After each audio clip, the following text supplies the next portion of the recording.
राम राम, जय हिंद।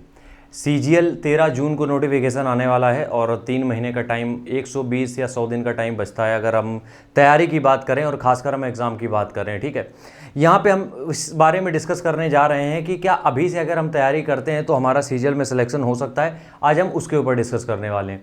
देखो, सबसे पहली बात, हम कोई भी तुम्हें मक्खन पॉलिश लगा के चीज़ें नहीं बताएंगे। पहले ही टॉपिक में हम चीज़ समझा देते हैं। पहले कभी पढ़ाई नहीं करी है तो भूल जाओ इस बार सीजीएल निकालना, क्योंकि सीजीएल को लोग बोल देते हैं हल्के में, हल्का होता नहीं है।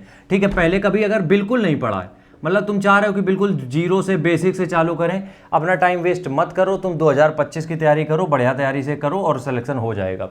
जिन्होंने भी पहले नहीं पढ़ा है अब वो तैयारी करके भी सिलेक्ट नहीं हो सकते, इस बात की मेरी गारंटी हम लिख के दे सकते हैं। कहीं जिन्होंने बिल्कुल भी नहीं पढ़ा है, कहीं थोड़े बहुत की भी बात हम नहीं कर रहे, जिन्होंने बिल्कुल पढ़ा ही नहीं है वो डायरेक्ट तैयारी में आए कि अब तो 24 का एग्जाम निकालना है, उनसे नहीं होगा। ठीक है, अब हम ये समझते हैं कि अगर अभी से हम करना चाहते हैं तो हमारी अप्रोच क्या होनी चाहिए। ठीक है, हमारी अप्रोच क्या होनी चाहिए अगर अभी से हम तैयारी करना चाहते हैं सीजीएल की। ठीक है, सबसे पहली चीज़ हमें ये समझनी पड़ेगी कि हो सकता है कि नहीं। पहले टॉपिक हम यही समझते हैं कि हो सकता है कि नहीं, अब से हो सकता है कि नहीं। तो देखो, इसमें चीज़ें समझोगे तो देखो, अभी वर्ल्ड कप चल रहा है, जो तुमने देखा होगा T20 का। ठीक है, 3 महीने में उन्होंने पूरा ग्राउंड रेडी करके रख दिया है। 3 महीने में पूरा ग्राउंड बना के रख दिया है और तुम्हारा काम तो सिर्फ एक सिलेबस को ख़त्म करना है। सीधी सी बात है। मतलब हम यहाँ पे कुछ भी फिलोसफिकल या फिर हम ये कहें कि मोटिवेशनल चीज़ें नहीं बताएंगे, रियलिस्टिक चीज़ों के ऊपर बात करते हैं। अभी न्यूयॉर्क में एक वो बना है ना क्रिकेट स्टेडियम, 3 महीने में तैयार कर दिया उन लोगों ने। ठीक है, अब वो कैसे हो गया कैसे नहीं हो गया वो मैटर नहीं है अपना, बस बात ये है कि बड़े से बड़ा काम भी अगर चाह लो तो कम टाइम में निपटाया जा सकता है। ठीक है, अब यहाँ पे मैटर ये करता है हो सकता है कि नहीं, उसके पीछे तुम्हारी शिद्दत कितनी है, कि तुम्हें कितना ज़रूरी है कि इसी बार एग्ज़ाम निकालना है, ये भी बहुत मैटर करता है। इसमें होगा क्या, सबसे पहली चीज़ हमें ये समझनी पड़ेगी, जब अगर हम ये ठान लेते हैं कि हमें इसी बार करना है तो हमारा डे बाय डे का एक्शन प्लान होना चाहिए। अब हम इस तरीके से नहीं जा सकते हैं कि हमें ये सिलेबस ख़त्म करना है फिर मॉक टेस्ट देंगे, नहीं, इस तरीके से अब नहीं हो सकता है।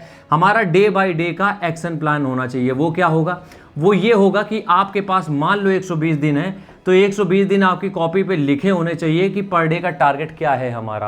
अब पर डे के टारगेट में समझ लेते हैं क्या चीज़ें होती हैं। पर डे का टारगेट का मतलब यार यहाँ पे ये है कि हमें ये पता है कि आज हमें 5 चैप्टर इस टॉपिक के निपटाने हैं एनी हाउ। अब उसके लिए हमें 6 घंटे 8 घंटे 10 घंटे डजंट मैटर, टाइम हम नहीं देखेंगे, घड़ी देखने का हमारे पास समय नहीं है। ये चीज़ें दिमाग में डाल लो अगर इस बार पहली बार में, मतलब 24 में ही सिलेक्शन लेना है। वैसे टफ है लेकिन किया जा सकता है। ठीक है, तो हमें डे बाय डे का सबसे मेन जरूरी चीज़ ये है कि तुम अपने डे बाय डे का एक्शन प्लान बनाओ और ये प्लान तुम्हारे किसी फेवरेट यूट्यूबर का नहीं होना चाहिए, किसी इन्फ्लुएंसर का नहीं होना चाहिए, जो सिलेक्टेड उनका नहीं होना चाहिए, तुम्हारा एक्शन प्लान। सिलेबस तुम्हें पता है, चूतिया तो हो नहीं, मूर्ख तुम हो नहीं। ठीक है, बुद्धि तो भगवान ने तुम्हें भी दी है। तो डे बाय डे का एक्शन प्लान तैयार करो अपना कि 120 दिन का रोड मैप है क्या। पर डे हमें इतने घंटे नहीं, पर डे हमें इतने टॉपिक खत्म करने। हमारा थ्रेशोल्ड 70 डेज का है कि 70 डेज में सिलेबस एनी हाउ निपटाना है हमें। पहली चीज़ तो ये हो गई। ठीक है, दूसरी चीज़ हमारी यहाँ पे ये है कि अगर हमें इसी बार सीजीएल करना है, ठीक है, इसी बार सीजीएल करना है तो जो अदर एग्जाम्स हैं उनको हमें स्किप करना ही पड़ेगा। अदर एग्जाम है उनको स्किप करना पड़ेगा, क्योंकि रेलवे की भर्ती में भी घुस जाओगे, स्टेट पुलिस में भी घुस जाओगे, हर जगह घुस जाओगे तो सीजीएल का रास्ता टफ है। ये मत समझो कि इतने लोगों ने निकाल लिया, सब बातें कर रहे हैं, बहुत मेहनत करके पहुंचे हो वहाँ पे। तो ये चीज़ तुम्हें समझनी पड़ेगी कि अब वन वे है, सिर्फ नो अदर वे, सिर्फ वन वे है, कोई दूसरा एग्जाम नहीं, कोई कुछ नहीं, सिर्फ सामने तुम्हें देखना है। ठीक है, तो पहली चीज़ सिलेबस हमें पता होना चाहिए, जिसके लिए हमें डे बाय डे का एक्शन प्लान होगा। दूसरी चीज़ ये है कि हमारे पास सिर्फ वन वे है, दूसरी कोई नौकरी नहीं है। तीसरी चीज़ अगर हम यहाँ पे बात करें, मास्टर टीचर्स की तुम्हें ज़रूरत पड़ेगी, बट अब यहाँ पे कंप्लीट हम कोर्स की बात नहीं करेंगे। हम यहाँ पे तुमसे बात कर रहे हैं कि टॉपिक वाइज अब टीचर्स की ज़रूरत पड़ेगी। कैसे, अब तुम्हारे पास इतना टाइम नहीं है कि किसी टीचर का कोर्स लेके तुम, क्योंकि 6 महीने 8-7 महीने से पहले कोई कोर्स खत्म नहीं कराता है। हाँ, अगर तुम होशियार हो इतने ज़्यादा कि तुम वीओडी बेस से चीज़ें कर सकते हो, देन दैट्स फाइन, मतलब फिर तो काम चल सकता है। लेकिन अगर तुम इस तरीके के हो कि तुम्हें मतलब सामने से पढ़ाई कोई डेली बेसिस पे तभी चीज़ें हो सकती है, तो भैया तुम्हें मास्टर की ज़रूरत है, वो भी सिर्फ टॉपिक को। किसी का कोर्स परचेज करने की जरूरत नहीं है।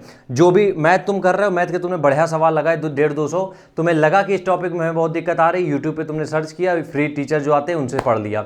ये चीज़ हमें समझनी पड़ेगी। हम इस वीडियो में डिटेल में चीज़ें नहीं डिस्कस कर रहे हैं, क्योंकि हम जितना डिटेल जाएंगे तुम कंफ्यूज होगे।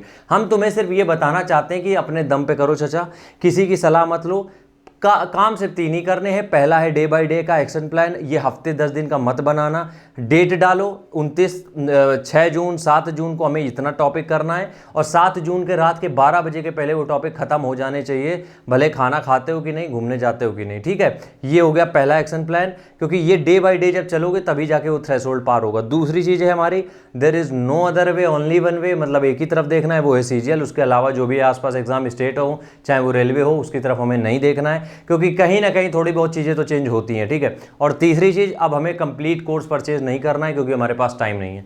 हम सिर्फ टॉपिक को परचेज करेंगे यूट्यूब के फ्री लेक्चर्स के द्वारा। तो बस यही मेरी इतनी सलाह थी बताने को। तुम अभी और इसमें डीप जा सकते हैं, बट कोई फायदा नहीं है, तुम कंफ्यूज हो जाओगे, उससे कोई लेना देना है नहीं। इतने कम दिन बचे हैं तो कंफ्यूज ना हो, ज़्यादा बेहतर है। राम राम।